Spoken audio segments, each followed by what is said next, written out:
இப்போ ஒரு வசனத்தை நம்ம எடுத்து வாசிக்கலாம்.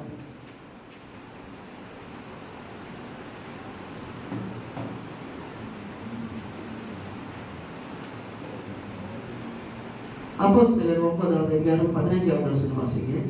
அப்போஸ்தலர் 9:15 தமிழ் தெரிஞ்சவங்க வாசிங்க. அப்போஸ்தலர் 9:15. அதற்கு கர்த்தர், நீ போ அவன் புறஜாதிகளுக்கும் ராஜாக்களுக்கும் இஸ்ரவேல் புத்திரருக்கும் என்னுடைய நாமத்தை அறிவிக்கிறதற்காக நான் தெரிந்து கொண்ட பாத்திரமாய் இருக்கிறார் என்று யார் பார்த்து சொன்னாரு அப்படின்னு சொன்னா சவுலை பார்த்து சொல்றாரு இல்லைங்களா? யார்கிட்ட சொல்றாரு? அனனியா கிட்ட சொல்றாரு. நீ போ. அப்ப அனனியா சொல்றாரு, ஆண்டவரே அவன் கிறிஸ்துவ துன்பப்படுத்துறான், வேதனைப்படுத்துறான், அவனுக்கிட்ட நீங்க போ சொல்றீங்களே. அப்ப அவர் சொல்றாரு, நீ போ. அவன் என்ன பண்ணிருக்கிறானு? ஒரு ஜாதிகளுக்கும் ஒரு ராஜாக்களுக்கும் அவன் என்ன பண்ணிருக்க? நான் தெரிந்து கொண்டிருக்கிறேன், நான் தெரிந்து கொண்ட பாத்திரமா இருக்கிறான். நீ போய் அவன் மேல கை வை. அவனுக்கு 2 கண்கள் என்ன பண்ணிருக்கு? குருடா இருக்கு. நீ போய் கை வைக்கும் போது அந்த கண்களை திறக்கப்படும். நானே உண்மையில தேவனே அவன் அறிந்து கொள்வான். அப்ப அதுக்கு எனக்காக அவன் சாட்சியா வாழுவான். அல்லேலூயா, சாட்சியா வாழுவான். அப்போ நம்ம ஊழியக்காரர்கள் அவனுக்கு எல்லாருக்கும் தெரியும். சவுல் தேவனை தெரிந்து கொண்டார். அவர் தெரிந்து கொண்ட நோக்கம் என்னன்னா, அந்த ஜனங்களை ரட்சிக்கப்படணும். யார் உண்மையில தேவனை அறிந்து கொள்ளணும் அப்படின்னு சொல்லி சவுல் நம்மளுக்கு தேவன் தெரிந்து கொண்டான். அது போல உங்களில் என்னையும் தேவன் தெரிந்து கொண்ட நோக்கம் என்ன அப்படின்னு சொல்லி நம்ம பார்க்கும்போது, தேசத்துல சுவிசேஷம் சொல்லி உண்மையாய் உத்தமமாய் பரிசுத்தமாய் தேவனுக்காக நம்ம எழுப்பி பிரகாசிக்கிறதுக்காக அந்த தேவன் நம்மளை தெரிந்து கொண்டிருக்கிறார். அதுக்காக அந்த தேவன் நம்மளை தெரிந்து கொண்டிருக்கிறார். அவர் தெரிந்து கொண்டு ஒரு நோக்கம் இருக்கிறது. அவர் அபிஷேகத்திற்கிற ஒரு நோக்கம் இருக்கிறது.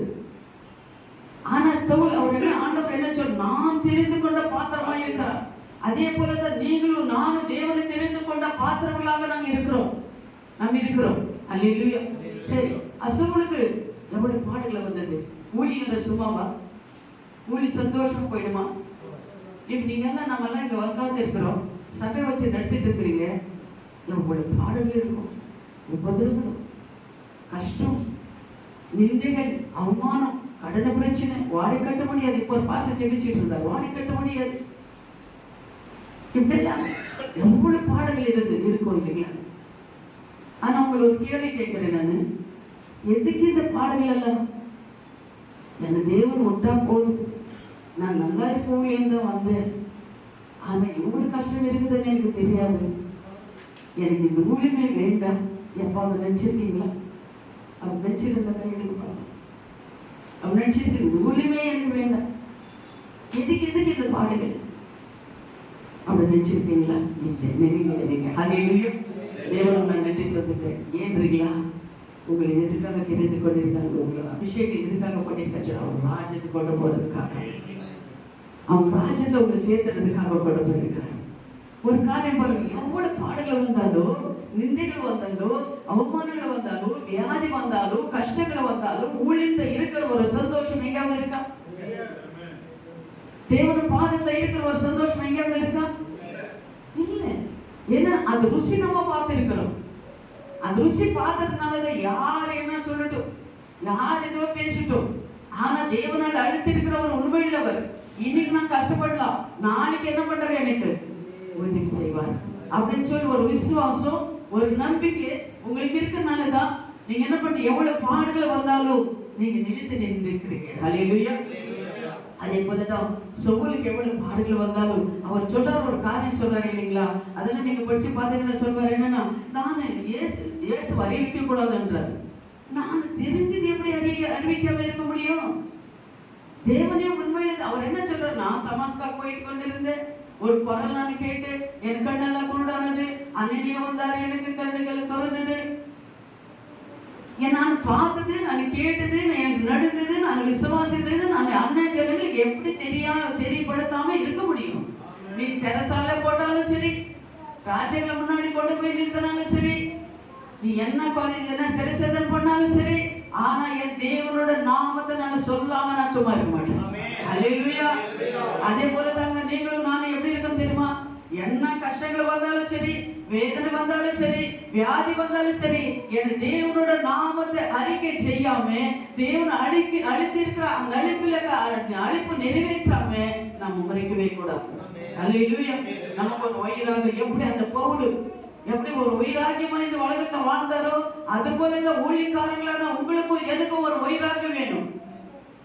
நான் சொல்லுவேன், போன வாரம் தான் நான் பிரசங்கம் பண்ணின ஒரு இடத்துல, எனக்கு ரட்சிக்கப்படுறதுக்கு முன்னாடி ஒரு வைராக்கியம் என்னன்னா, என் பிள்ளைகள் நல்லா படிக்க வைக்கணும், டாக்டர்ஸா இன்ஜினியராக படிக்க வைக்கணும், இந்த ரெட்டி ஜனங்களை முன்பாக என்ன பண்ணணும், நல்லா இருக்கணும்.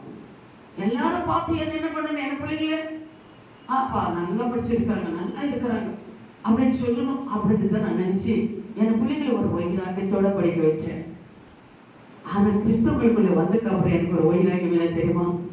அநேக ஜனங்களுக்கு சத்தியத்தை சொல்லி போதனைகளெல்லாம் உற்சாகப்படுத்தி சபைகளெல்லாம் எழுப்புதல் வந்து, தேசத்துல ஒரு எழுப்புதல் வந்து அவங்களெல்லாம் கொண்டு போய் பரலோகத்தை சேர்க்கணும் அப்படின்ற ஒரு வைராக்கியம். கோடிக்கணக்கான மக்களுக்கு சத்தியத்தை நம்ம சொல்லணும்.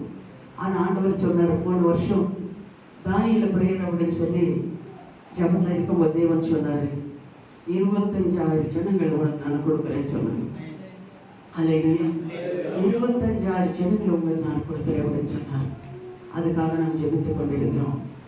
அதே போலதான் நமக்கு ஒரு வாஞ்சி வேணும், ஒரு வைராக்கியம் வேணும், ஒரு தாகம் வேணும். நம்ம தேவன் ஆசீர்வதிக்கிற தேவன். இன்னைக்கு நீ பாடுபட்ட பாடுகள் இருக்கலாம், கஷ்டம் இருக்கலாம், வியாதி இருக்கலாம், கடன் இருக்கலாம், உன் நிந்திக்கலாம், உங்களை அவமானப்படுத்தலாம். ஆனாலும் நீங்க கர்த்தர் கொன்மையா வாழும்போது, கர்த்தர் அவர் சொல்ல கற்பனைப்படி நீ நடக்கும் போது, உன் தேவன் என்ன பண்றாரு, வாளாக்கமை தலையாக்குற தேவனாக இருக்கிறார், கீழாக அவரை மேலாக்குற தேவனாக இருக்கிறார். அவரால் ஆகாத காரியம் எதுவுமே இல்லை. அல்லேலூயா. அதே போல நீங்க பாருங்க, கொலோசியர் 1வது அதிகாரம் 22, 23 பாருங்க. கொலோசியர் 1வது அதிகாரம் 22, 23 வாசிங்க. தேவனுடைய நம்பிக்கைக்கு உரியவர்கள்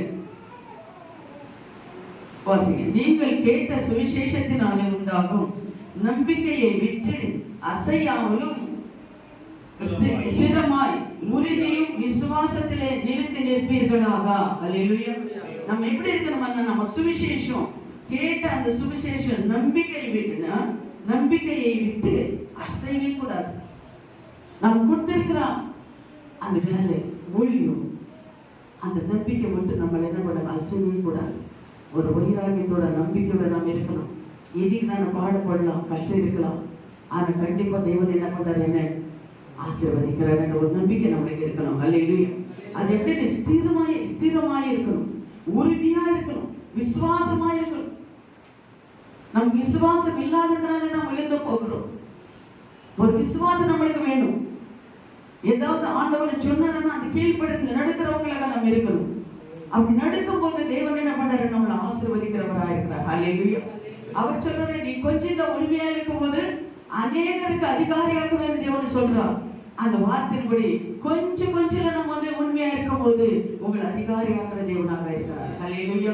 நீங்க எந்த கஷ்டங்கள் இருந்தாலும் சரி, ஆண்டவர் கொடுத்த அந்த காரியத்துக்கு உங்களுக்கு நீங்க நினைக்கலாம், நான் ஜெபித்தேன், இத்தனை வருஷமா நான் ஜெபித்துக் கொண்டிருக்கிறேன், ஆனா என் ஜெபத்துக்கு பதில் வரலையே நீங்க நினைக்கலாம்.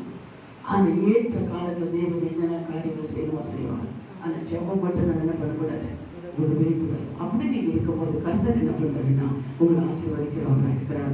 இன்னொன்று பாருங்க, இன்னொரு வசனத்தை கூட நீங்க படிங்க. 1 கொரிந்தியர் 3வது அதிகாரம் 11 பாருங்க.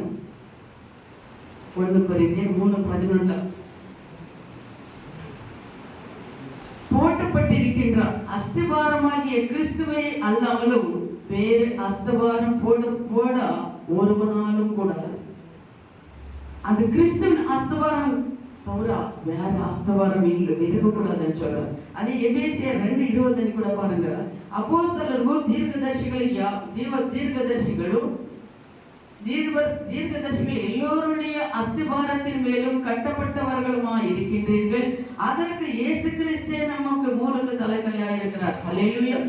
ஆமா, இயேசு கிறிஸ்து தான் நம்மளுக்கு மூலக்கு தலைக்கல்லா இருக்கிறார். இயேசு கிறிஸ்து நம்ம எப்படி இருக்கணும், எப்படி வாழணும், எப்படி ஜெபிக்கணும், எப்படி இருந்தா இந்த உலகத்தை நீ ஜெயிப்பீங்க, பிசாசினை எப்படி ஜெயிப்பீங்க, என்ன எப்படி இருக்கணும் அப்படின்னு சொல்லி இயேசு கிறிஸ்து நமக்கு மூலக்கு தலைக்கல்லாக அப்படி இருக்கிறார் அப்படின்னு சொல்லி நம்ம பார்க்கிறோம். ஹல்லேலூயா.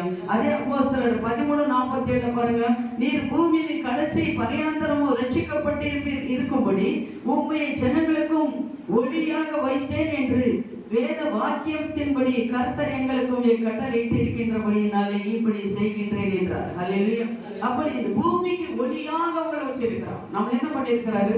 இந்த பூமிக்கு ஒரு உப்பாக ஒளியாக வச்சிருக்கிறார். ஹல்லேலூயா.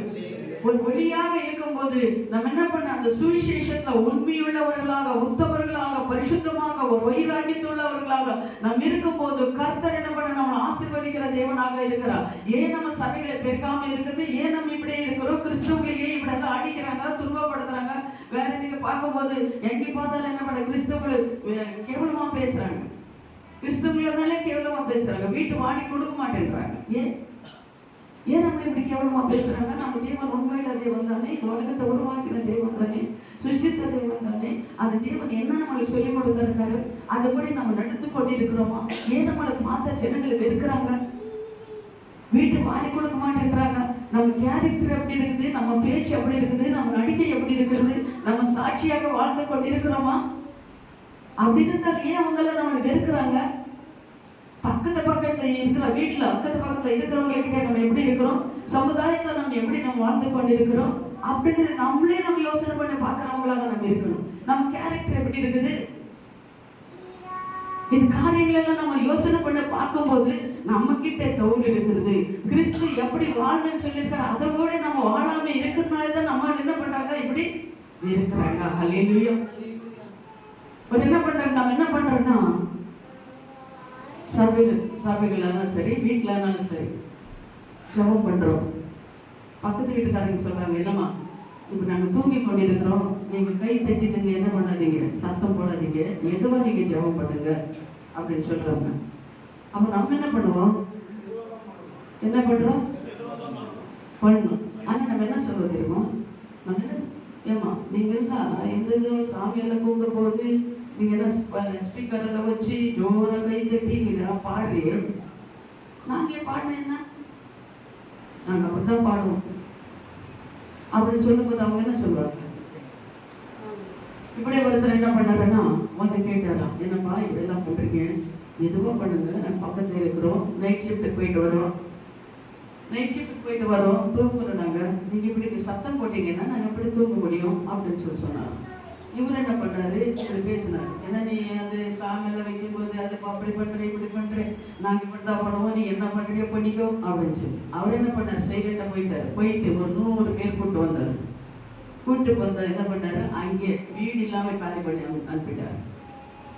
அப்ப யார் நாம தூஷிக்கும், தேவ நாமத்தை தூஷிக்கும். ஆனா நம்ம எப்படி இருக்குன்னா, இயேசு கிறிஸ்து இந்த நெச்சு பாருங்க, இயேசு கிறிஸ்து கூண்டுக்கு வந்தார் இல்லையா, இயேசு கிறிஸ்துக்கு எப்படி கேவலமா பேசினாங்க, துப்புனாங்க, அடிச்சாங்க, கள்ள தீர்க்கதரிசின்னு சொன்னாங்க, கள்ள போதகர் அப்படின்னு சொன்னாங்க, அவர் என்ன பண்ண, குத்துனாங்க, கொலை பண்ணாங்க. அவர் எப்படி இருந்தாரு, நம்ம நினைக்கலாம் அவர் அப்படி இருந்தாரு, தேவன் அவரு. நம்ம அப்படி இருக்க முடியுமா? நம்மளுக்கு சூடு சொரணை ரத்தம் எல்லாம் இருக்குது, நம்ம மனுஷன், நம்ம அப்படி இருக்க முடியுமா? நம்ம இருக்க முடியுமா? நம்ம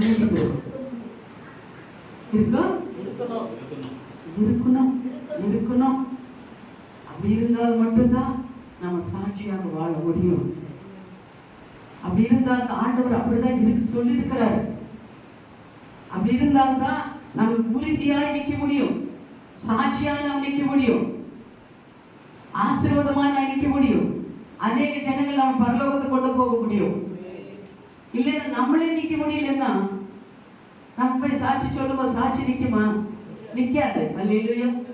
இவன் நம்ம கிறிஸ்தவோட பாஸ்டராக நான் இருக்கிறேன், நான் சபையை வச்சு நடத்துறேன் அப்படின்னு சொல்லும் போது என்ன நோட் பண்ணவங்க ஜனங்க, இந்த அம்மா பாஸ்டர், இந்த அம்மா இப்படி இருக்கிறாங்க, எப்படி இருக்காங்க இந்த அம்மா, நடத்துல, பார்வையில, எண்ணெய்கள்ல எல்லாத்துலயும் நோட் பண்ணுவாங்களா இல்லையா? நோட் பண்ணுவாங்க. அப்ப நம்ம சாட்சி நல்லா இருக்கும் போதுதான் நம்மளை நம்பி வருவாங்க. நம்ம சாட்சி கிட்ட போச்சு என்ன வருவாங்களா? வர மாட்டாங்க. அல்லேலூயா. அதே போல பாஸ்டர் இப்ப ஜெபிச்சது எனக்கு ரொம்ப பிடிச்சது. காசுக்காக, பணத்துக்காக, பெருமைக்காக, ஆடம்பரத்துக்காக, கொஞ்ச நாள் வாழ்க்கைக்காக நம்ம இந்த ஊழியத்துக்கு நம்ம ஊழி செஞ்சா நம்ம மனுஷன் மகத்தை பார்க்கிறோம். தேவன் நம்ம ஹிருதயத்தை பார்க்கறாரு. உன் ஹிருதயம் எப்படி இருக்கு, உன் உள்ளம் எப்படி இருக்குது, உன் ஊழி எப்படி இருக்குது, உன் நடிகை எப்படி இருக்குது, உன்னை எப்படி நான் ஆசீர்வதிக்கணுமா வேண்டாமா, கொடுக்கணுமா கொடுக்க கூடாதா அப்படின்னு சொல்லி மனுஷனுக்கே அவ்வளவு யோசனைகள் இருந்தா தேவனுக்கு அந்த யோசனை இருக்காதா? இருக்கும். அல்லேலூயா. அதே போல நம்ம என்ன பண்ண, சாட்சியாக இந்த உலகத்துல நாம் வாழ்றவங்களாக இருக்கணும். சாட்சி ரொம்ப முக்கியம் நம்மளுக்கு.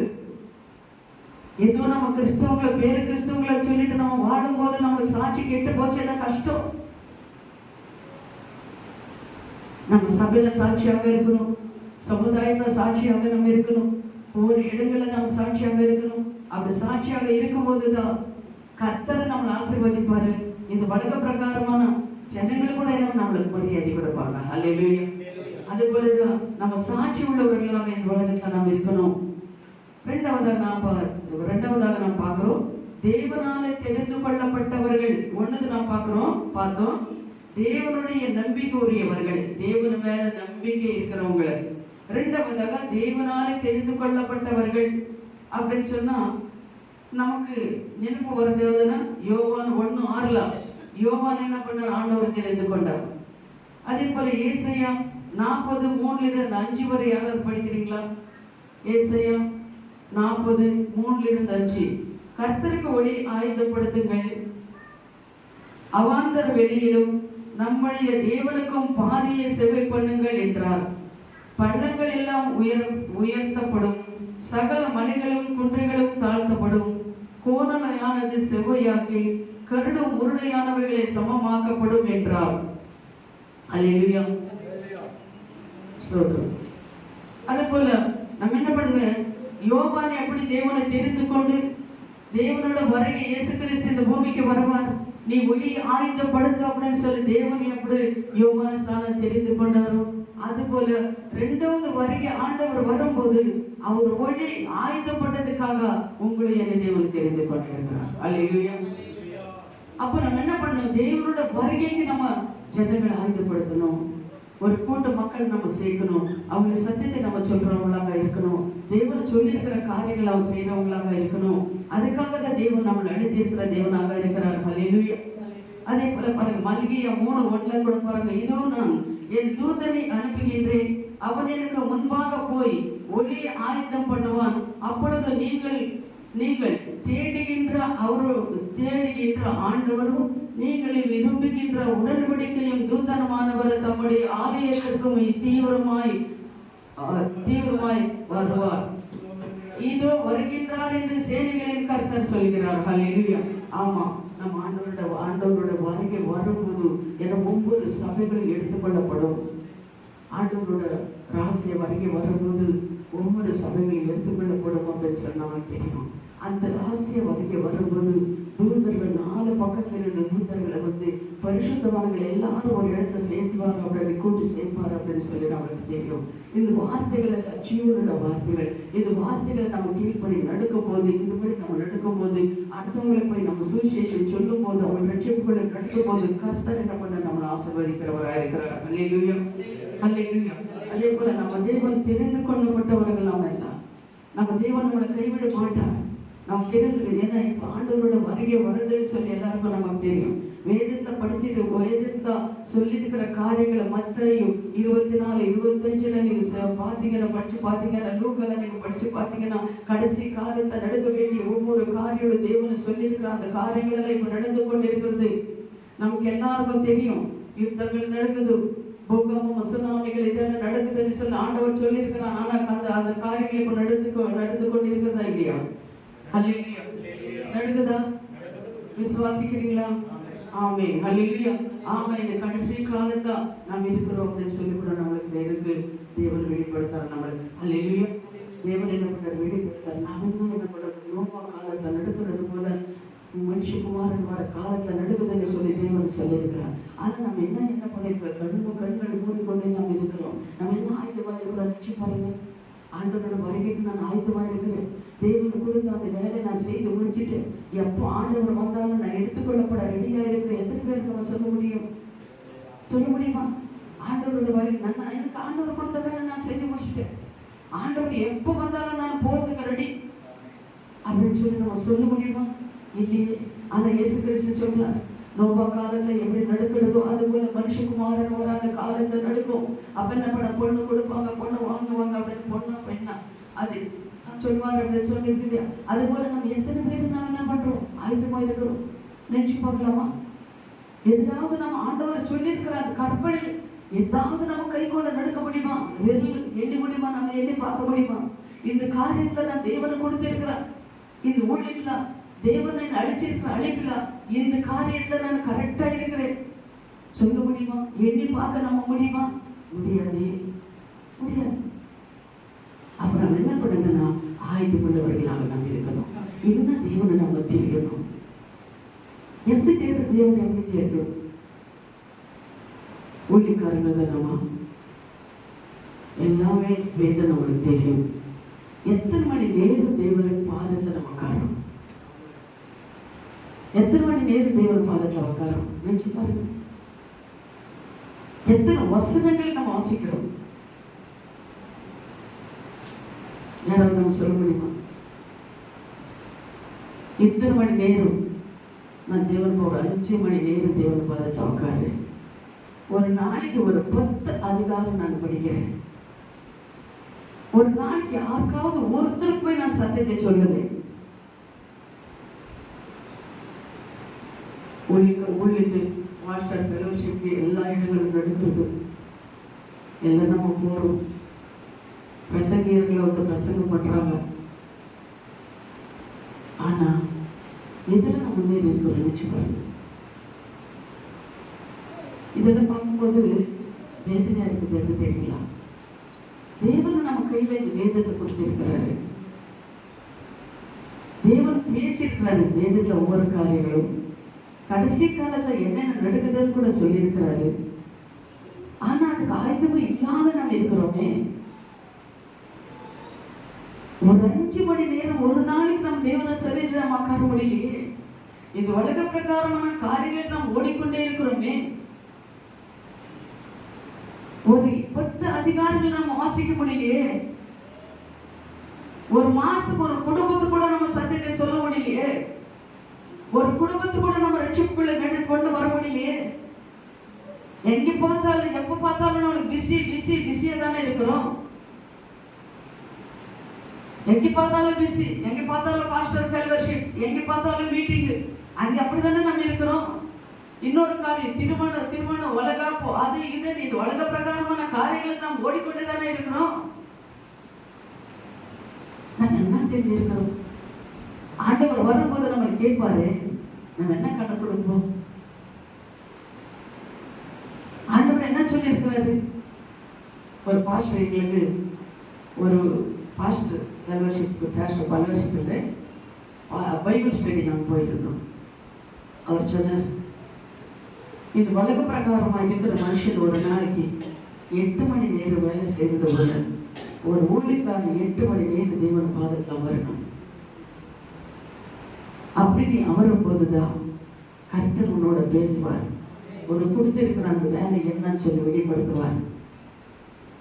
அதே போல ஒரு நாளைக்கு ஒரு பாஷை சொல்வார். அவரு கொஞ்ச நேரம் தெரியவர். அவரு 40 அதிகாரம் வாசிக்கிறார் ஒரு நாளைக்கு. 7 மணி நேரம் ஆகுது. அதை நம்மளால முடியாது. ஆனாலும் ஒரு 10 அதிகாரம் வாசிக்க முடியுமா? முடியாதா? முடியாதா? நீங்க சொல்லுங்க, முடியுமா? முடியாத 10 அதிகாரம் முடியும். 10 அதிகாரம் வாசித்து அது தியானிக்க முடியுமா?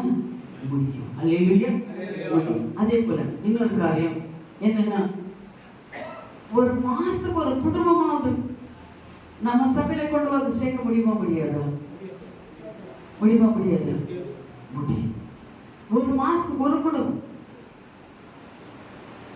சேர்க்க முடியும். அந்த மாதிரி வாஞ்சோட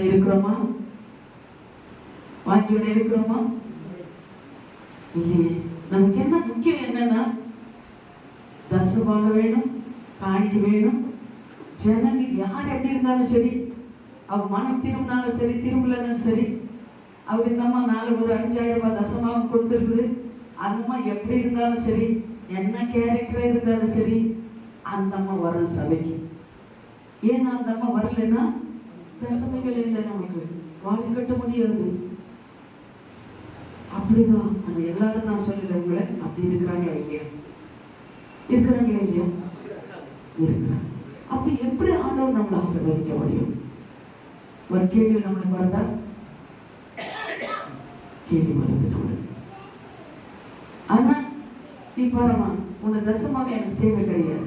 நீ ஒழுங்கு கிரமமாக சபைக்கு வந்து வசனப்படுத்தி நீ கீழ்ப்படிந்து நடக்கும் போது உன்னை தசமாக நான் வாங்கிக்கிறேன். இல்லைன்னா நீ என்ன எப்போ வந்து நீ தசமாக கொடுக்கறது, நீ எப்பவே இருந்து நீ தசமாக கொடுத்தது உனக்கு காணிக்க எனக்கு தேவையில்லைன்னு சொல்லி நீ அந்த அம்மாக்கு சொல்லி திருத்த முடியுமா? அது தைரியம் கூலிக்காரங்க இருக்கா? உங்களுக்கே இல்லை, எனக்கும் சேர்த்து சொல்றேன். இருக்கா அந்த தைரியம்? இருக்கணுமா? அல்லேலூயா. இருக்கணும் உடனே அந்த அம்மா வரமாட்டாங்களே, தசமாக போயிடுமே. அந்த அம்மா வந்தாலும் சரி, வரலன்னு சரி, அதை கொடுத்தாலும் சரி, கொடுக்கலனாலும் சரி, நம்ம கர்த்தருக்காக உண்மையா இருக்கும்போது அவர் நம்மளுக்கு அவர் நம்மளுக்கு கொடுக்கிற தேவனாக. ஒரு பாஸ்டர் சொன்னாரு, அம்மா நான் எல்லாருக்கும் 100 ரூபாய் கொடுத்து நான் அனுப்புறேம்மா, ஊழிக்காரங்க பெட்ரோல் போட்டுட்டு வராங்க, 100 ரூபாய் கொடுக்குறேம்மா அப்படின்னு. நான் பாஸ்டர் சொன்னேன், பாஸ்டர் நீ 100 ரூபாய் கொடுக்கறது பெட்ரோலுக்கெல்லாம் ஆயிட்டது பாஸ்டர். ஆனா தேவன் கொடுக்கறது வாழ்நாள் முழுவதும் அவங்களுக்கு தேவன் கொடுத்துட்டே இருப்பார் பாஸ்டர். அவர் கொடுக்கணும், நீங்க அதை சொல்லிக் கொடுங்க, அவர் கேளுங்க, அவர் பாதத்தில் அமருங்க, அவர் கொடுப்பார். நான் கொடுக்கறது 100 ரூபாய் ஏமாத்திரம். ஒரு ஹோட்டலுக்கு போனா 100 ரூபாய் ஆயிடுது.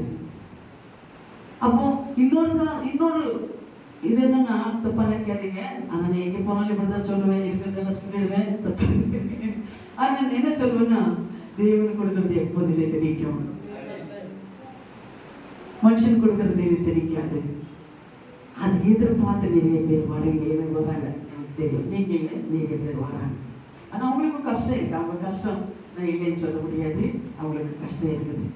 ஒவ்வொரு காரியத்துக்கும் ஊழியக்காரங்க எவ்வளவு கஷ்டப்படுறீங்கன்னு எனக்கு தெரியுது. அந்த கஷ்டம் நாங்களும் பட்டிருக்கிறோம். அதனால உங்க கஷ்டம் எல்லாம் எனக்கு தெரியுது. ஆனா நான் என்ன சொல்றேன்னா, உங்களுக்கு ஒரே ஒரு மருந்து என்ன சொல்ற தெரியுங்களா? அந்த மருந்து நீங்க போட்டுட்டீங்கன்னா உங்களுக்கு இருக்கிற வியாதி எல்லாம் சொல்லுவாங்க. அது என்ன மருந்து கேள்வி நீங்க சொல்லலாம். என்ன மருந்து சொல்லுங்க, கேளுங்க. என்னம்மா மருந்து? அப்படி சத்தமா கேளுங்க, பரவாயில்ல. என்னம்மா மருந்து? ஆமா, அந்த மருந்து என்னது மருந்து தெரியுமா? அந்த வேதத்தை மருந்து. இந்த வேதத்தை நீங்க ஒரு 10 அதிகாரம் நீங்க என்ன பண்ணணும்? வாசிச்சிடணும். அவர் பாதத்துல உட்காரணும். ஒரு 10 அதிகாரம் வாரத்துல ஒரு நாள் எத்தனை மணி நேரம் தெரியுமா?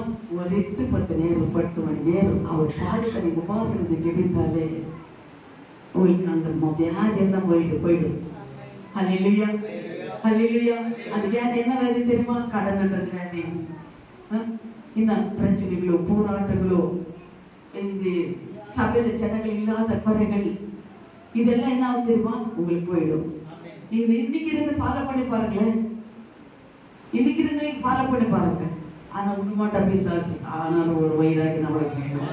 ஒரு வைராகியத்தோட நீங்க உட்கார்ந்து பாருங்க, கண்டிப்பா உங்களுக்கு தேவன் என்ன பண்றாரு? உதவி செய்யறவரா.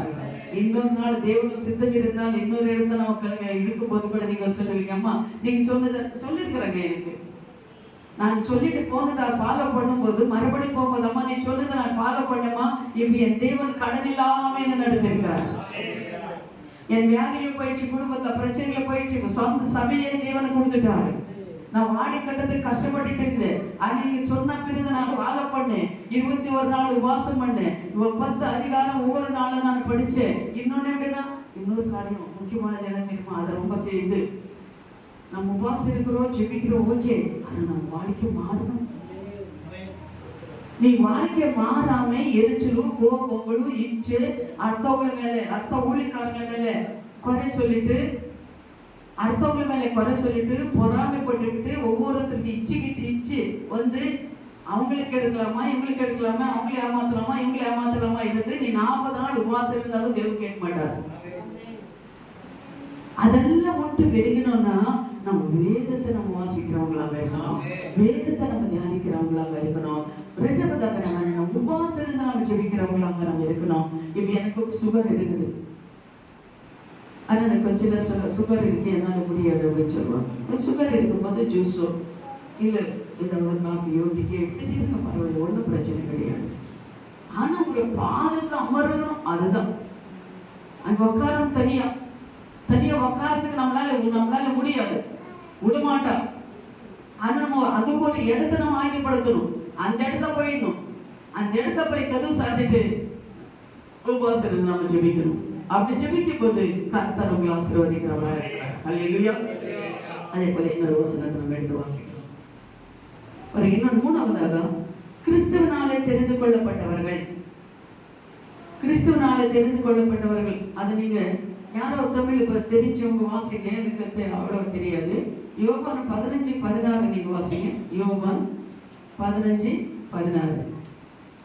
நீங்கள் என்னை தெரிந்து கொள்ளவில்லை, நான் உங்களை தெரிந்து கொண்டேன். நீங்கள் என் நாமத்தினாலே பிதாவை கேட்டுக்கொள்வது எதுவோ அது அவர்களை உங்களுக்கும் கொடுக்கத்தக்கதாக நீங்கள் போய் கனி கொடுக்கும்படிக்கு உங்கள் கனி நிலைத்திருக்கும்படிக்கு நான் உங்களை ஏற்படுத்தினேன். அல்லேலூயா. எதுக்காக தேவன் நம்மளை தெரிந்து கொண்டிருக்கிறார்? நம்ம தேவன் தெரிந்து கொண்டாரா, நம்மளும் தேவன் தெரிந்து கொண்டோமா? அவரே நம்மளை தெரிந்து கொண்டார். அல்லேலூயா. அவர் நம்மளை தெரிந்து கொண்டார், நம்ம தேடி போகல. நான் கஷ்டத்தோட கண்ணீரோட இருக்கும் போது இனிமே நம்ம இது உயிரோட இருக்கக்கூடாது, நம்ம மறித்து போகணும், நமக்கு வாழ்க்கை வேண்டாம் அப்படின்னு சொல்லி நான் இருக்கும்போது நான் தேடி போகல தேவனே, அவரே என்னை தேடி வந்தாங்க. மறித்து போகிற என்ன நாம என் பிள்ளைங்களை மறுத்தணும், இனிமே நமக்கு வாழ்க்கை வேண்டாம், அவ்வளவுதான். கடன் கொடுக்க முடியல, கடனுக்காரங்க வராங்க, இன்னும் நாம எதுக்கு படிக்கணும்? எல்லாமே இருக்கிறது, இருந்தாலும் அந்த நேரத்துல நம்ம சப்போர்ட் பண்றவங்க யாருமே இல்லையே. எல்லாமே இருக்கு, ஆனாலும் அந்த நேரத்துல எங்களுக்கு உதவி செய்யறவங்க யாரும் இல்லை, எல்லாரும் கைவிட்டுட்டாங்க. இனிமே நம்ம எதுக்கு இருக்கணும் அப்படின்னு சொல்லும் போது ஒரு கிறிஸ்டியன் அந்த அம்மா, டாக்டர் வைஃப், அந்த அம்மா தேடி வந்தாங்க. தேடி வந்து அந்த அம்மா சொன்னாங்க, என்னம்மா இதுவும் வீட்டுல கஷ்டம் இருக்குது, அது என்னன்னு சொல்லுங்க. ஆனா ஒரு காரியம் சொல்றேன், தேவன் கொடுத்த உயிர் தேவன் தான் எடுக்கணும், நீங்களால எடுக்க கூடாது. நீங்க அப்படி எடுத்தீங்கன்னா நரகத்துக்கு போவீங்கன்னு சொன்னாங்க என் பாஷையில.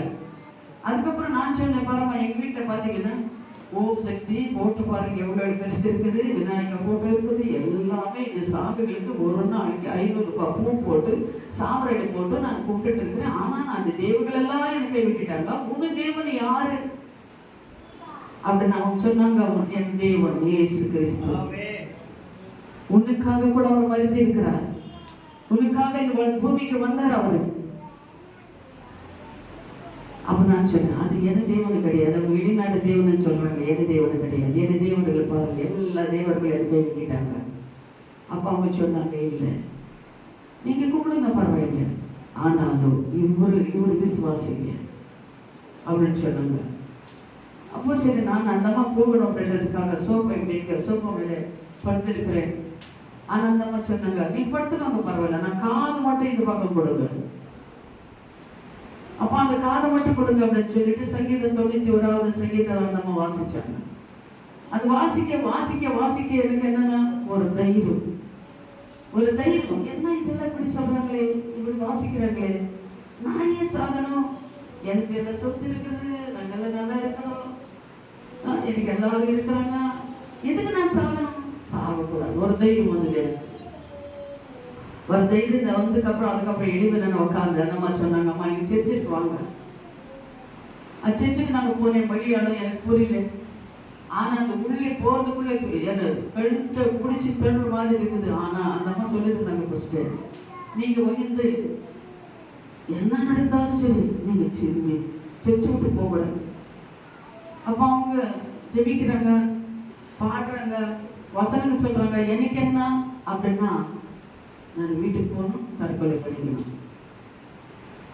ஆனால் அவங்க சொல்லியிருந்தாங்க, அதுக்காக நான் போனாலும் அவங்க உள்ள இல்லை கது சாதிட்டாங்க. ப்ரேயரெல்லாம் ஆனது, என்னை மேலே கை வச்சு ப்ரேயர் பண்ணாங்க. என்னை விட்டு எதுவும் போன மாதிரி விழுந்துட்டேன் நான். அப்போ அவங்க சொன்னேன், என்னை ஏதோ விட்டு போகிற மாதிரி இருக்குது, எனக்கு இப்போ கொஞ்சம் ஃப்ரீயாக இருக்கேன் சரீரம் அப்படின்னு சொல்லும்போது, அப்படியே சர்ச்சில் இருக்கிற ஒவ்வொரு விசுவாசிகளும் எங்கள் வீட்டுக்கு வந்துட்டாங்க. வந்து எல்லாம் மணிகால போட்டு எனக்காக எங்கள் பிள்ளைகள் பேர் சொல்லி கணவர் பேர் சொல்லி எல்லாம் அணுந்தாங்க. அப்போ எனக்கு ஒரு இறக்கம் வந்தது. என்னன்னா, நம்ம ஜாதியிலனா எனக்காக என் பிள்ளைகளுக்காக நமக்காக தானே ஜெபிக்கிறோம். எனக்கு நல்லா ஆகணும், என் பிள்ளை நல்லா இருக்கணும், அடுத்தவங்களுக்காக நம்ம ஜெபிப்போமா? இல்லையே. ஆனால் இவங்க வந்து இப்படி ஜெபிக்கிறாங்களே, ஆனால் அவங்ககிட்ட ஏதோ ஒரு சக்தி இருக்குது அப்படின்னு சொல்லி அதுக்கப்புறம் நான் விசுவாசித்தேன். அதுக்கப்புறம் கொஞ்சம் கொஞ்சமாக சர்ச்சு போகிறதுக்கு ஆரம்பித்தேன். தேவன் சார் சொப்பனங்களும் அந்த தர்ஷனங்களும் பேசுறதுக்கு ஆரம்பிச்சாரு. அதுக்கப்புறம் தேவனுக்காக நிறையவே பிரகாசிக்க பாருங்க. ரட்சிக்கப்பட்ட ஒரே வருஷத்துல தேவன் என் ஊழியத்துக்களை அளித்தார். ஒரே வருஷம் அபிஷேகம், அந்நிய பாஷை, தீர்க்கதரிசி வரங்கள் எல்லாம் தேவனுக்கு கொடுத்து ஒரே ஒரு வருஷத்தாவே நீ என்ன பண்ண, நீ ஆண்டவர் சொன்னார் எனக்கு, நீ என்ன பண்ண, உன்னை போல பாவிகளின் தேசத்துல எத்தனோ பேர் சத்தியம் தெரியாம இருள வாழ்ந்து கொண்டு இருக்கிறவங்களுக்கு உன்னை நான் அழைக்கிறேன், நீர் அவங்களுக்காக நிற்கணும் அப்படின்னு சொல்லி ஆண்டவர் சொன்னேன். நான் சொன்னேன், எனக்கு எதுவுமே தெரியாது ஆண்டவரே. ஒரு கிறிஸ்டியன் தான், ஒரு தமிழ் ஃபேமிலி. அவங்க என்ன பண்ணாங்கன்னா, அவங்களுக்கு கிட்ட கேட்டு நான் எப்படி ஜெபிக்கிறேன் என்னன்னு சொல்லி அவங்களெல்லாம் சொல்லி அதுக்கப்புறம் நான் என்ன பண்ணேன், ஜெபம் கற்றுக்கிட்டு அந்த இடத்துல தேவனே சொன்னார். தேவன் அழிக்கிற அழைப்பு ஒரு விதமான அழைப்பு என்னை அழித்தது. ஆனால் ஒரு டிவி போட்டாலும் அது சத்தம் எனக்கு வரும், நான் உட்கார்ந்து இருந்தாலும் சத்தம் எனக்கு வரும். நீ போய் என்ன பண்ணும், ப்ரேயரால் ஸ்டார்ட் பண்ணும், ப்ரேயரால் ஸ்டார்ட், எதுவுமே எனக்கு தெரியாது. அப்போ நான் அவங்களுக்கு சொல்லும்போது அவர் சொன்னார், இந்த தேவனுக்கு குரல் தான், நம்ம ஒரு ப்ரேயரால் ஸ்டார்ட் பண்ணலாம் அப்படின்னு சொல்லிட்டு நானும் அவங்களுக்கு போனோம். புருஷனை கொண்டாட்டி நான் போனோம், அவங்க 2 பேரும் புருஷன் கொண்டாட்டி போய் அங்கே நின்னோம். நிற்கும் போது ஒருத்தர் வந்தார், இங்கே ஏதாவது ப்ரேயரால் ஸ்டார்ட் பண்ணுறதுக்கு ஒரு வீடு இருக்குதா அப்படின்னு கேட்டேன். அவங்க சொன்னாங்கம்மா இப்போதான் கட்டிட்டு இருக்கிறோம், இந்த இடத்துல இருக்குது அப்படின்னு சொல்லி வம்சந்திரா, பெங்களூர்ல வம்சந்திரா சொல்லி ஒரு பகுதியில் காட்டினாங்க. போய் பார்க்கும்போது அவங்க அப்போதான் அவங்க கட்டடெல்லாம் கட்டி பூசிருக்கிறாங்க, கரண்ட் இல்லை. ஆனால் அந்த அவர் சொன்னார், அம்மா இந்த இடம் நல்லா இருக்குதம்மா அப்படின்னாங்க. அப்படியே நம்ம கையில் இருந்த வழியில் எடுத்துட்டு போய் அப்படியே அதே சேட்டு கடை, கீழே சேட்டு கடை இருக்குது, கொடுத்துட்டு 20,000 ரூபாய் எடுத்து அட்வான்ஸ் கொடுத்துட்டு வந்துட்டேன். அன்னைக்கு இருந்து என்ன பண்ணேன், ப்ரேயர் பண்ணி ஸ்டார்ட் பண்ணுவாங்க, மெழுகு வச்சு வச்சு அப்போ அங்கே என்ன, அந்த குஷ்டரோகளை சுத்தமாக்குறதுக்கு ஆரம்பிச்சது, அசுத்தாங்களால ஓடுறதுக்கு ஆரம்பிச்சது, இப்படி அற்புதங்கள் நடக்க ஆரம்பிச்சது. எனக்கு பாஷை தெரியாது, ஆனா அந்த இடத்துல அவ்வளவு அற்புதங்களை நடக்க ஆரம்பிச்சது. ஜனங்கள் எல்லாம் தேடி வர்றதுக்கு ஆரம்பிச்சாங்க. ஆந்திரா, சித்தூர், இங்கெல்லாம் ராமேஸ்வரம், மார்த்தாண்டத்து, அங்கிருந்து ஜனம் வர்றவங்க. அவங்க வரும்போது ஜெபின்னு சொல்லும்போது எனக்கு எதுவும் தெரியாது, ஆனா சும்மா கதப்பு தான் ஜெபிப்பேன். அசுத்தாவுகள் அப்படி ஓடும், இப்படி கை நீட்டாலே போது அசுத்தாவுகள் அப்படி ஓடும். எல்லாரும் அப்படிப்பட்ட அற்புதங்களை தேவன் எனக்கு கொடுத்தாரு. அதுக்கப்புறம் விசுவாசித்து, என் குடும்பம் விசுவாசித்து அற்புதமாய் தேவனை கூட நடத்தி கொண்டிருக்கிறார். அல்லேலூயா. இது பிறகுதான் தேவன் அழைப்பு சர்வசாதாரணமும் கிடையாது. நம்ம அழைத்த தேவன் உண்மையிலவர், அவர் ஒரு நாள் நம்மளை வெட்கப்பட்ட விடமாட்டார் அவர். அல்லேலூயா. அது போல தேவன் கிறிஸ்துவின் தெரிந்து கொள்ளப்பட்டவர்கள் நம்ம தேவனிடம் அவர் கைவிடவே மாட்டார். அல்லேலூயா. உம்மை நம்பி வந்து நான் வெட்கப்படல, உம் தயவென்னை கைவிடல, உம்மை நம்பி வந்து நான் வெட்கப்படல. தேவன் ஒரு நாள் அவர் கைவிடவே மாட்டார். நம்ம பார்க்கிறோம். இன்னொரு வசனம், கிருபையினாலே அழைக்கப்பட்டவர். தேவனுடைய கிருபையினாலே அழைக்கப்பட்டவர்கள் நீங்களும் நான். எபேசியர் 3வது அதிகாரம் 7-8 வாசிங்க. எபேசியர் 3வது அதிகாரம் 7-8. தேவனுடைய பலத்த சத்தத்தால் எனக்கு அருளப்பட்ட வரமாகிய அவருடைய கிருபையினாலே இந்த சுவிசேஷத்துக்கு ஊழியக்காரனானே. படிங்க. பரிசுத்தவான்கள் எல்லாரும் கிறிஸ்துவினோட அளவற்ற ஐஸ்வர்யத்தை புறஜாதிகளுக்கு சுவிசேஷமாய் அறிவிக்கிறதற்காக இந்த கிருபை எனக்கு அளிக்கப்பட்டிருக்கிறது. பவுல் சொல்றார், அல்லேலூயா. தேவனுடைய பலத்த சத்தத்தினாலே எனக்கு அளிக்கப்பட்ட வரமாகையா, வரம் தேவனுடைய கிருபையினாலே நமக்கு என்ன பண்ணிருக்கு, அளிக்கப்பட்டு இருக்கிற இந்த ஊழியம். தேவனுடைய கிருபை. எத்தனை பேர் ஊழியம் செய்யணும்னு சொல்லி கஷ்டப்பட்டாங்க தெரியுங்களா? தேவனே நான் ஊழியம் செய்யணும், நான் சபை கட்டணும், தேவனே உங்களுக்காக நான் வாழணும் அப்படின்னு சொல்லி நிறைய பேர் எனக்கு தெரிஞ்சு ஒரு சகோதரர், அவங்க நல்லா இருக்கிறவங்க தான். சகோதரன் என்கிட்ட சொல்லுவார், அம்மா நான் சபை கட்டணும், வீடு இருக்குது, எல்லாமே இருக்கிறது, ஆனால் சபை கட்டனா முடிய மாட்டேன், ஏதோ ஒரு பிரச்சனை வந்துடுது, எனக்காக நீங்க செய்வீங்க, ஆனால் நான் ஊழியம் செய்யணும்னு எனக்கு ஆசை, ஆனால் செய்ய முடியல அப்படின்னு சொல்லி ஒரு சகோதரன் வந்து என்கிட்ட அடிக்கடி சொல்வார். அப்ப நான் சொல்லுவேன், ஆண்டவர் சித்தம் இல்லாம நீங்க என்ன பண்ண முடியாது, செய்ய முடியாது, சபை கட்ட முடியாது. தேவன சித்தம் இருந்தாலும் மட்டும்தான் நீங்க சபை கட்ட முடியும். தேவன சித்தம் இல்லாம நீ சபை கட்ட முடியாது. அதற்காக நீங்க என்ன பண்ணுங்க, ஜெபம் பண்ணுங்க அப்படின்னு சொல்லுவேன். அப்ப அவர் சொல்லுவார், அம்மா நான் ஜெபம் பண்ணி எனக்கு எதுவும் பதில் வரலம்மா அப்படின்னு சொல்லுவார். அப்ப நான் சொன்னேன், அப்ப தேவனோட சித்தம் இல்லை, செங்கல் ஓட்டுட்டு மணல் எடுத்துட்டு வந்துட்டு சிமெண்ட் எடுத்துட்டு வந்துட்டு பணம் இருக்கிறது, ஆனாலும் சபை கட்ட முடியல. தேவன் சித்தம் இல்லாம முடியாது. ஆனாலும் தேவன் சித்தமா இருக்கிறவங்களை மட்டும் தான் செய்வேன். அல்லேலூயா. ஆனா நீங்க நாங்க யாருமோ தேவன் தெரிந்து கொள்ளப்பட்ட பாத்திரங்களாக இருக்கிறோம். ஆனா நம்ம என்ன பண்ண, பாக்கியவான்கள் பாக்கியவதிகளை சொல்லணும், யாருமே இந்த ஸ்லாகியம் கிடைக்காது. ஆனா நம்மளுக்கு தேவன் இந்த ஸ்லாகியத்தை கொடுத்து இருக்கிறார் அப்படின்னு சொன்னா நம்ம பாக்கியவான்கள் பாக்கியவதிகள். அப்படியே தடமாற்றம் கொண்டு ஏதோ நாம் செய்யணும், ஒரு சேலஞ்சுக்காக ஒரு வைராகியத்துக்காக நீ செய்யும் போது டப்பனை விழுந்துருவேன். ஓடி ஓடி ஓட முடியாதுனால ஓட முடியாது நினைக்கிறேன், முடியாது. எனக்கு விரோதமா 2 பேர் எழுவுனாங்க. பக்கத்துல என்ன பண்ண, சபை வச்சிருக்கிறேன், இந்த அந்த அம்மாவுக்கு நான் ரசிக்கப்பட்டேன், இந்த அம்மாவுக்கு நான் அசோசியேஷன் சொல்லி இந்த அம்மா ரசிக்கப்பட்டு இப்ப இந்த அம்மா சபை நடக்குது. நமக்கு தெரியாத, நமக்கு இருந்து நம்ம யாரும் கிறிஸ்டியனு, நமக்கு ஆண்டவரை பத்தி எல்லாம் தெரியும், வசனங்கள் எல்லாம் தெரியும், நம்மளால முடியாதா அப்படின்னு சொல்லி இங்க இருக்கிற ஜனங்கள் எல்லாம் கொண்டு போய் அந்த இடத்த அவங்க என்ன பண்ணாங்கன்னா சபை வச்சாங்க. பக்கத்துல வச்சு ஒரு 2 வாரம் கூட அவரால் என்ன பண்ண முடியல, நடத்த முடியல. அப்ப சொன்னாங்க, எங்களால முடியலமா, நீங்க அங்கேயே போங்க அப்படின்னு. நாங்க வந்தோம் மறுபடியும் அங்கே நாங்க போனோம், அந்த அம்மா ஏதாவது நினைப்பாங்கம்மா, நாங்க போகவே மாட்டோம்னு சொல்லிட்டு பெருமாட்டத்தை போயிட்டாங்க. பெருமாட்டத்தை போயிட்டாங்க அவங்க. ஆனா அந்த விசுவாசிகளே தடமாற்றம் பண்ணிட்டாங்க. இப்ப அவங்க இங்கே இல்லாம அங்கேயும் இல்லாம பின்னுவாங்க. சாபம் யாருக்கு வரும், வரும். அப்ப இப்ப என்ன பண்றாங்க அந்த மாதிரி தெரியுமா, இப்ப நான் அங்க வந்து அழுவாங்க. காலையில 4 மணி ஜபத்துக்கு வருவாங்க, கொஞ்ச நாள் வருவாங்க. விசுவாசிகள் கொஞ்சம் பேர் தெரியும். நான் இந்த அம்மாவுக்கு சத்தியத்தை சொல்லி கொடுத்தேன், நான் இந்த அம்மாவை ரட்சிப்பு பிள்ளைகள் நடத்தினேன், நான் இந்த அம்மாவுக்கு வேதத்தை நான் கட்டி கொடுத்தேன், ஜபத்தை நான் கட்டி கொடுத்தேன், திருப்பத்தூர் கொண்டு போய் இந்த அம்மா உபாசம் இருந்து ஜெபிக்கும் போது அபிஷேகம் எப்படின்னு சொல்லி நான் சொல்லி கொடுத்தேன். ஆனாலும் இப்ப இந்த அம்மா ஜபம் பண்றாங்க, இந்த அம்மா தேசம் எங்குமோ போயிட்டு இருக்கிறாங்க, சுவிசேஷம் சொல்லிட்டு இருக்கிறாங்க. தேவனே நான் என்ன பாவம் செஞ்சேன், எனக்கு ஆண்டவரே இந்த அற்புதம் எனக்கு நடக்கலையே. இருப்பாங்க 4 மணிக்கு. எனக்கு ஒரு பையன், ஐயோ பக்கத்துல இருக்கிறவங்க யாராவது வந்துடுறாங்களோ ஓ சொல்லுவாப்பா இருப்பாங்களே, யாராவது வந்துட்டாங்களா, அம்மா மெதுவா பேசமா, மெதுவா ஜெபம் பண்ணமா அப்படின்னு சொல்லி. இல்லை எனக்கு ரொம்ப வேதனையா இருக்குது, நீ மட்டும் இப்படி ஓடுறியே, நீ ஒட்டி ஓடுறியே, நான் எங்க போக முடியலையே, என்ன கூட்டிட்டு போ.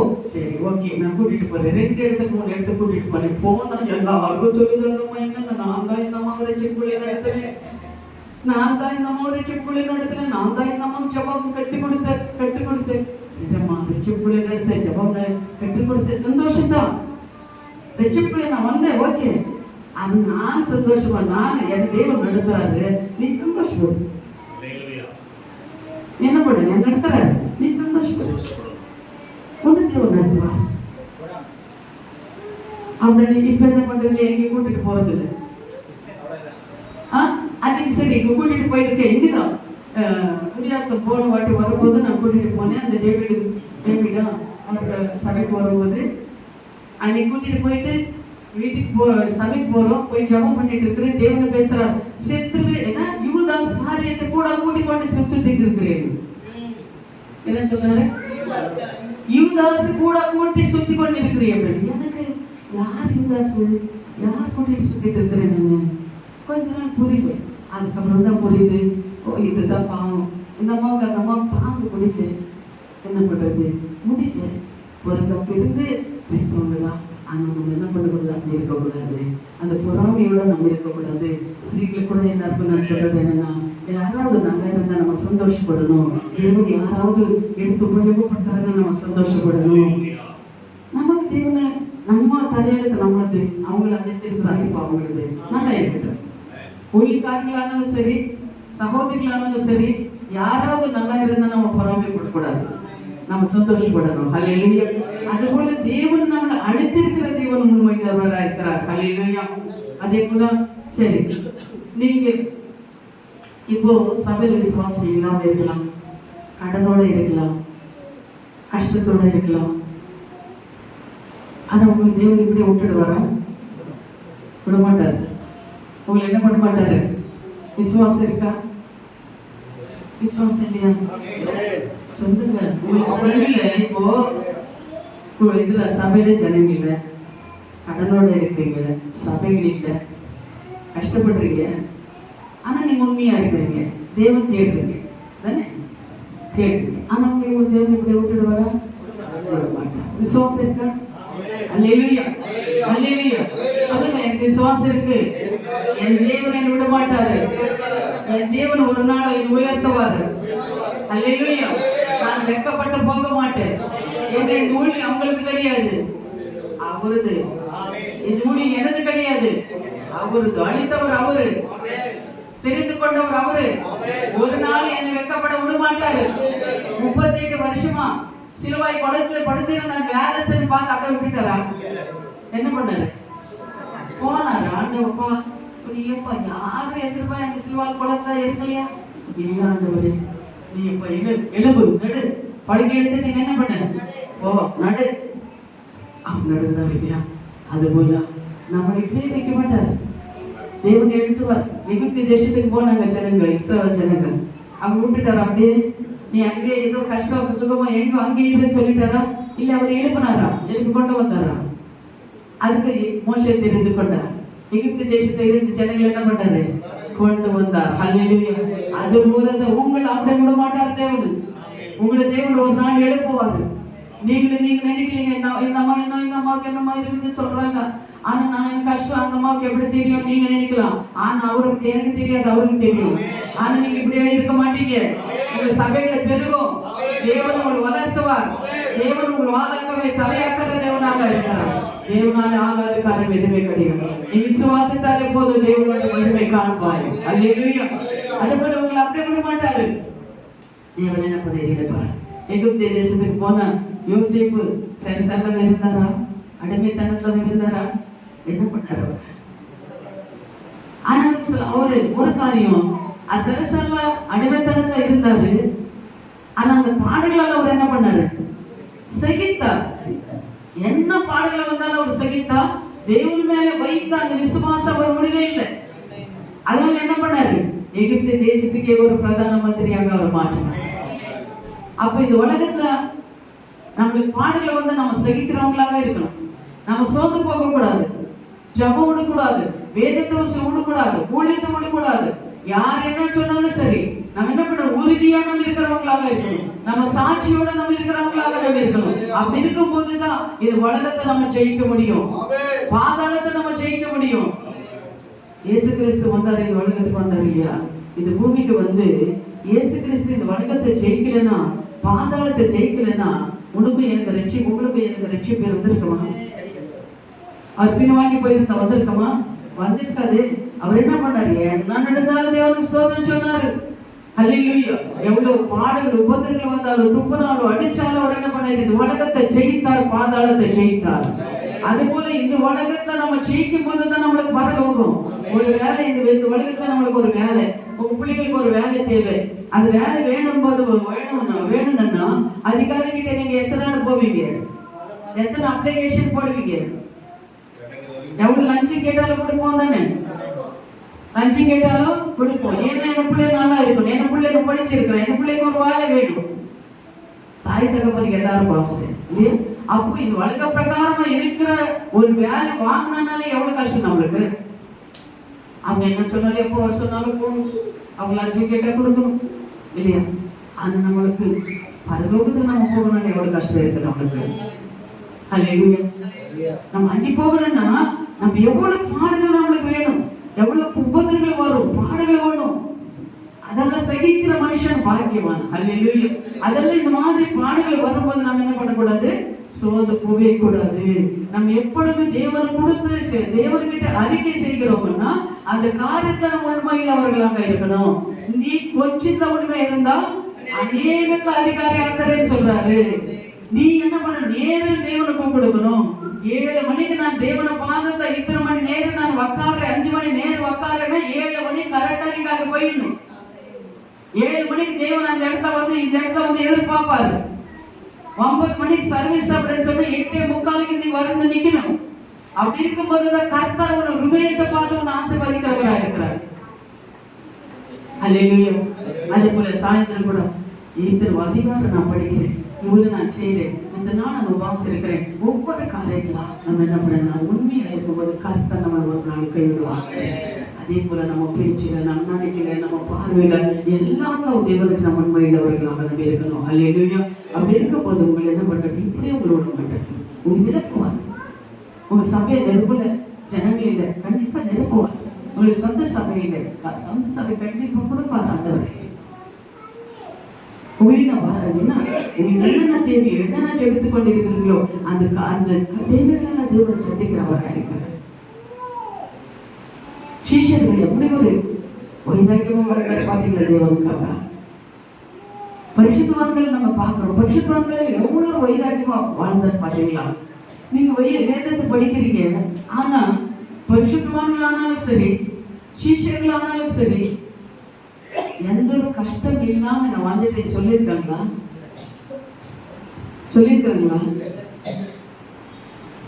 நீதிமானாக இருந்த யோகுக்கு எவ்வளவு கஷ்டங்கள், சீஷர்களுக்கு அவங்களுக்கு கஷ்டங்கள், பரிசுத்தவான்களுக்கு அவர் சோதனைகள். ஆனா நம்மள மாத்திரங்க, நம்மளுக்கு தேவன் அவ்வளவு சோதனை வந்துச்சு. யோகுக்கு ஒரு மாதிரி சோதனை நம்மளுக்கு ஏதாவது வந்திருக்குதா? இல்லை. நம்ம தேவன் என்ன பண்றாரு, பிராணிக்கு மேலாக சோதிக்க மாட்டார். பிராணிக்கு மேலாக அவர் சோதிக்க மாட்டார். வரும், கஷ்டம் வரும். கிறிஸ்துவ வாழ்க்கை சும்மா கிடையாது. கஷ்டம் இருக்கும், வேதனை இருக்கும், வியாதி இருக்கும், கண்ணீர் இருக்கும், துக்கம் இருக்கும், அவமானங்கள், நிந்தைகள் இருக்கும். ஆனாலும் அதுல நம்ம உண்மையா இருக்கணும். அக்கத்த பக்கத்து வீட்டுல இருக்க கூட இருக்கிறவங்களுக்கும் நம்ம உண்மையா இருக்கணும். நம்ம செய்யற வேலையில உண்மையா இருக்கணும், செய்யற ஊழியத்துல நம்ம உண்மையா இருக்கணும். அப்படி இருக்கும்போது கர்த்தர் நம்ம என்ன பண்றது, இப்படியே வைக்க மாட்டாரு. ஒரு நாள் நம்மளை உயர்த்துகிறவரா இருக்கிறார். அதே போல எபேசியர் 1:19 வாசிச்சு பாருங்க. எபேசியர் 1:19. நாம் கிறிஸ்துவை மரித்தோரிலிருந்து எழுப்பி அவரிடத்திலே நடப்பித்தார். தம்முடைய பலத்த சத்துவத்தின் வல்லமையையும் விசுவாசிக்கின்றவர்களாகிய நம்மிடத்திலே காண்பிக்கின்ற தம்முடைய வல்லமையின் மகா மேன்மையான மகத்துவமும் இன்னதென்று நீங்கள் அறியும்படிக்கு அவர் உங்களை பிரகாசமுள்ள மனக்கண்களை கொடுக்க வேண்டும் என்று வேண்டிக் கொள்கிறேன். அல்லேலூயா. நமக்கு என்ன பண்ண தேவனை பவுல் சொல்றாரு, பிரகாசமுள்ள நல்ல மனக்கண்களை கொடுக்க வேண்டும் என்று நான் வேண்டிக் கொள்கிறேன்.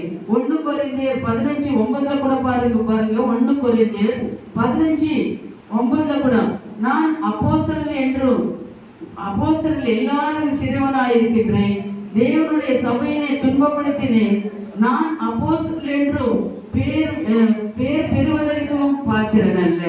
பவுல் சொல்றாரு, நான் என்ன பண்ணேன், கிறிஸ்துவங்களை எல்லாம் துன்பப்படுத்தினேன், வேதனைப்படுத்தினேன், சிரசாக போட்டேன், ஆனாலும் அப்போஸ்தலன் என்று பேரு பெற்றுக்கொள்ள எனக்கு எந்த ஒரு அதிகாரம் கிடையாது. அல்லேலூயா அப்படின்னு சொல்லி சொல்றாரு. அதே போல தேவன் என்ன பண்றாரு, உங்களை இப்படியே வைக்காதபடி தேவன் உங்களை ஆசீர்வதிக்கிற தேவனாக இருக்கிறார் அப்படின்னு சொல்லி நம்ம விசுவாசிக்கிறோம். அல்லேலூயா. அதே போல இன்னொரு வசனம் பாருங்க. 6வதாக நம்ம பார்க்கிறோம், சிறந்த உக்கிரானக்காரன். 1 கொரிந்தியர் 4:9 வாசிச்சு பாருங்க. 4:1 1 கொரிந்தியர் 4:1. இப்படியாக எந்த மனுஷனும் கிறிஸ்துவின் ஊழியக்காரன் என்றும் தேவனுடைய ரகசியங்களை உக்ரானக்காரன் என்றும் எண்ணிக்கொள்ள கடவுது. அதே போல தீத்து 1:7 வாசிச்சு. தீத்து 1:7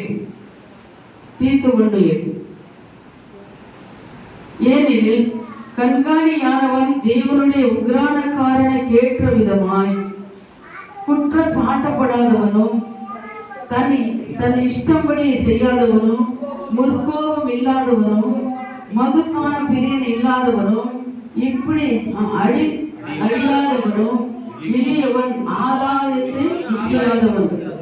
உக்ரானக்காரன் யாரு? சூப்பர்வைசர். யாரு? நம்ம எல்லாம் சூப்பர்வைசர். தேவன் நம்மளுக்கு இது பூமியில ஒரு சூப்பர்வைசராக வச்சிருக்கிறார். ஒரு கம்பெனியில ஒரு சூப்பர்வைசருக்கு எவ்வளவு ஒரு பவர் இருக்குமோ அது போல இன்னும் அதிகமான பவர் தேவன் உங்களுக்கு எங்களுக்கு தேவன் கொடுத்திருக்கிறார். அல்லேலூயா. அதே போல நம்ம சொல்லும் போது பாருங்க, அவர் எப்படி இருக்கணுமா? அந்த உக்ரானக்காரன் எப்படி இருக்கணும்னா பாருங்க, குற்ற சாட்டப்படாதவனா இருக்கணும்.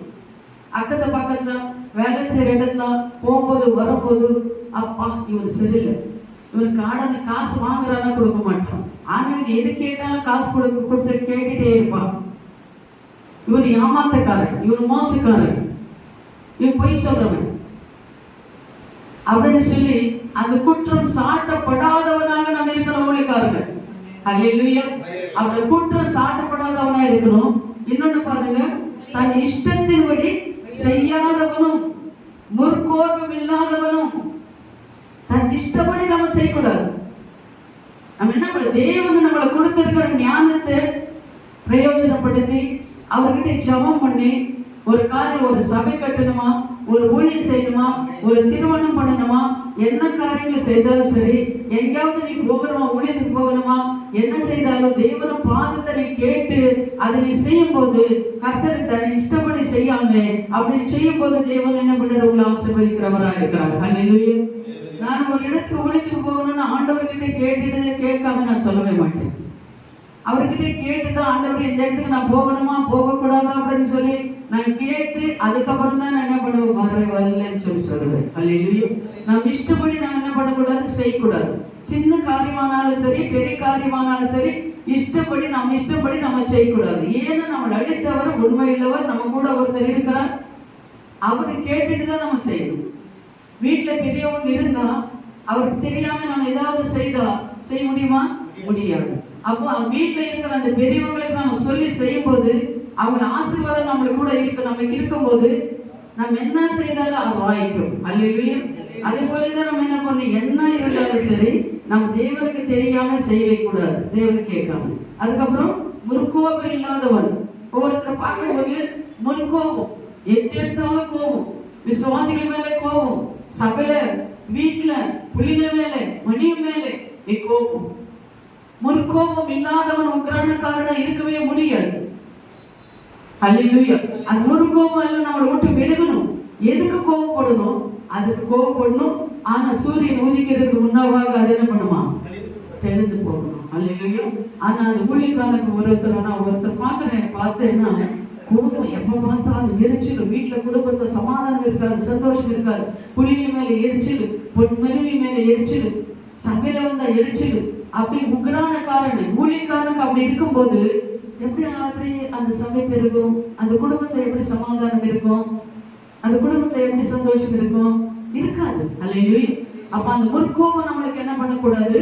இருக்கக்கூடாது. அல்லேலூயா. நீங்க நினைக்கல, எப்படி அம்மா கோபம் பட்டா, எப்படி கோபம் வந்தா எப்படி இருக்க முடியும்? அவங்க அப்படி பேசுறாங்களே, அப்படி செய்யறாங்களே, எப்படி அப்படின்னா இல்லை, நீங்க கோபப்படக்கூடாது. அப்படிப்பட்டவங்க என்ன பண்ண, அவங்களுக்காக நீ ஜெபிக்கணும், மெதுவா நீங்க பேசணும். கேட்கலையா? அடி பரவாயில்லை, ஒரு அடி பரவாயில்லை, மனத்திருவோம். ஆனா எப்ப பார்த்தாலும் நம்ம கோச்சுக்கிட்டு வீட்டுல ஜெபம் இல்லாம, வேதத்து இல்லாம, புள்ளிங்க ஒரு பக்கம், மனைவி ஒரு பக்கம். நான் அதுதான் சொல்லுவேன், எல்லாருக்கும் ஊழியக்காரர்கள் நான் இப்போ போகும்போது நான் என்ன சொல்லுவேன், இப்படி எங்க சபையில 2 மாசமா நான் இப்படி பாஸ்டர் ஃபெலோஷிப் நடத்திட்டு இருக்கிறேன். 16ஆம் தேதி எங்க சபை இருக்குது. அதுல என்ன சொல்றேன், நான் கணவன் மனைவி 2 பேரும் வரணும். இதுக்கு பிரேயர் நினைச்சு பாருங்க. கணவன் மனைவி 2 பேர் வரும்போது ஒரு மனமா இருப்பீங்க, இங்க வசனங்களை பார்ப்பீங்க, வீட்டுல போய் ஜெபம் பண்ணுவீங்க, ஒரு குடும்ப சமாதானம் சந்தோஷமா இருக்கும். இருக்குமா இருக்காதா? 2 பேர் இப்போ நீங்க இங்க இருக்கிறீங்க, மனைவி வந்தாங்கன்னா நீங்க என்ன பண்ண, 2 பேரும் சத்தியத்தை கேட்பீங்க, வீட்டுக்கு போய் மணிகள் போட்டு ஜெபிப்பீங்க பிடிங்க வச்சு. ஆனா நீங்க ஒருத்தரா வந்தீங்கன்னு வச்சுக்கோங்களேன், அந்த அம்மா அங்க இருக்கும், நீங்க இங்க இருந்து போவீங்க, ஏதாவது சொல்லுவாங்க, நீங்க வாங்கிட்டு போறது இல்லை. அப்ப என்ன பண்ண, குழம்புலாம் அவங்ககிட்ட சமாதானம் இருக்குமா? இருக்கா? அப்புறம் என்ன பண்ணணும்? அவங்க ஜெபம், பொம்பளைக்கு ஜெபம் ரொம்ப முக்கியம். உங்களுக்கு ஊழியக்காரங்களுக்கு நான் சொல்றேன் பாருங்க, அந்த லேடிஸ் ஜெபம் உங்களுக்கு ரொம்ப முக்கியம். வேலை இருக்கலாம், பிள்ளைங்க இருக்கலாம், ஆனா எல்லாமே இது பண்ணிட்டு சக்சஸ் பண்ணிட்டு நீங்க என்ன பண்ண, 2 பேரும் நீங்க வந்து பாருங்க ஒரு இடத்துல வருமானமா. ஆனா உங்க மனைவிக்கு இன்னும் ஆசை வரும், ஐயோ என் கணவர் வந்திருக்கிறாரு, நானும் வந்திருக்கேன், என் சபை வளரணும், என் குடும்பம் வளரணும், நம்ம என்ன பண்ணணும், ஜெபம் பண்ணணும், உபவாசம் இருந்து சபைக்கு வரவங்களை எல்லாம் கூப்பிடுவோம், ஜெபம் பண்ணுவோம் அப்படின்னு சொல்லி உங்க மனைவிக்கு என்ன பண்ணணும், ஆசை இருக்கும். அதனாலதான் நான் என்னன்னு எல்லாருக்கும் சொல்றேன், கணவர் மனைவி 2 பேரும் வாங்க. இப்போ எங்க சபையில் அதாவது கண்டிஷன், கணவர் மனைவி 2 பேரும் வாங்க, சபையில் ஜெபம் பண்ணுங்க, போங்க, சபைக்காக ஜெபம் பண்ணுங்க, உபாசிருங்க, ஜெபம் பண்ணுங்க. இப்படி நீங்க செய்யும்போது உங்க மனைவிக்கு அளவில்லாத ஒரு விசுவாசம் வந்துடும். எத்தனை பேர் இது கரெக்டா பண்றீங்க? இல்ல கரெக்டா? யாரும் ஒரே ஒரு கை மட்டும் தான் இருக்கு. அப்படி நீங்க செஞ்சு பாருங்களேன். அப்போ வீட்டுல ஜெப சத்தம் கேட்டுட்டே இருக்கும். உங்க சபையில உங்க மனைவிக்கு என்ன பரிசுத்தாவியானவர் அபிஷேகிச்சிடுவார். அவருக்கு ஒரு ஆசை வரும், நம்ம எப்ப பார்த்தாலும் ஜெபிக்கணும், சபைக்கு வரவங்களை எல்லாம் கூப்பிடணும், உபவாசம் இருந்து நம்ம ஜெபிக்கணும். அவங்களையும் நீங்க உற்சாகப்படுத்துங்க, மனைவிகளையும் உற்சாகப்படுத்துங்க. சபைகளா வீடுகளை நீங்க என்ன பண்ணுங்க, குடும்ப ஜெபங்களை பண்ணுங்க, பிள்ளைங்களை வச்சு உட்கார வச்சு உற்சாகப்படுத்துங்க. அப்படி ஜெபிக்கும் போது பிள்ளைங்களும் மனைவி எழுப்பும் போது அந்த சபையில வளரும். நீங்க ஒருத்தரே, அவங்க எவ்வளோ ஞாயிற்றுக்கிழமை ஒரு நாள் ஏதோ சும்மா அப்படி வருவாங்க, 2 மணி நேரம் உட்காருவாங்க, போவாங்க. நீங்க மட்டும் அடிச்சுட்டே இருந்தால் வளர விசுவாசிக்கிறீங்க? அது உண்மைதான். ஆமா ஆமா. அப்படி என்ன, அவங்களுக்கு விசுவாசமா இருக்கு, அவங்க தான் அன்பா இருக்கு. அவங்க சொல்லுவாங்க, என்னம்மா நம்ம சபையில ஜனம் இல்லைம்மா, இது வீட்டுல போனோமா, அந்த வீட்டுல போய் நம்ம சந்திக்கலாமா அப்படின்னு சொல்லி சாயந்தரமான என்ன ஒரு வீடுகளுக்கு போங்க, சந்திங்க, உபாசத்தை ஜெபம் பண்ணுங்க.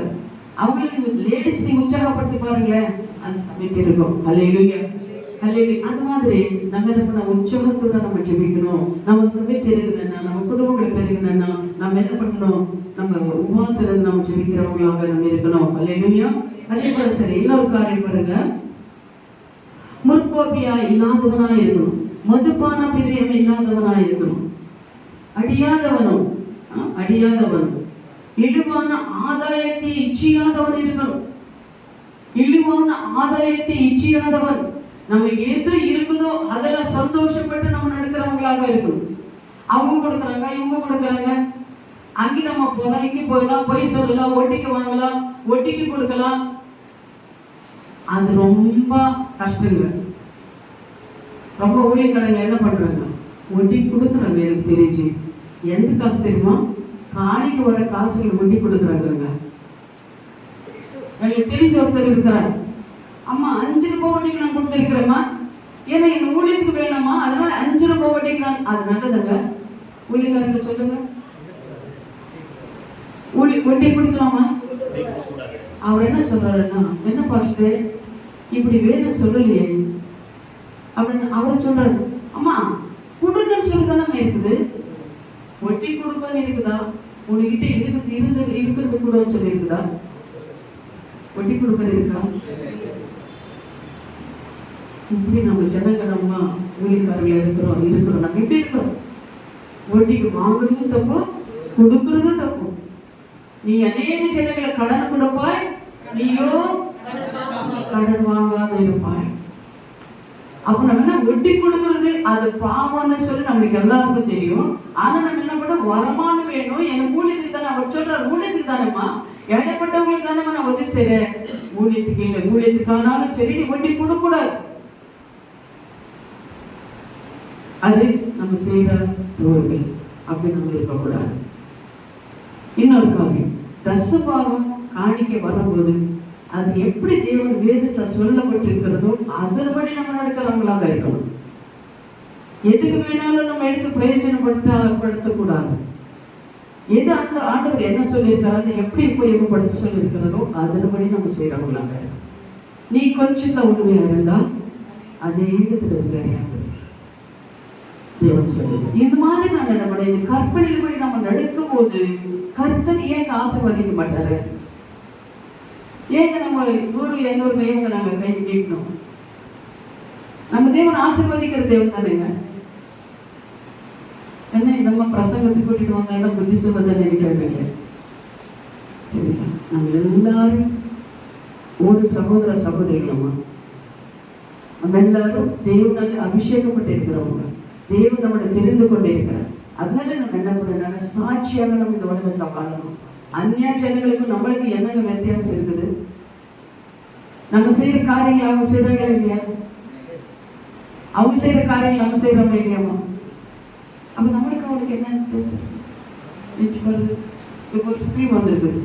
என்னன்னா பாஸ்டர்களுக்கெல்லாம் 5,000 ரூபாய் கொடுக்குறேன்னு சொல்லி ஒரு ஸ்கீம் வந்திருக்கு. எல்லாருக்கும் தெரியும் தானே?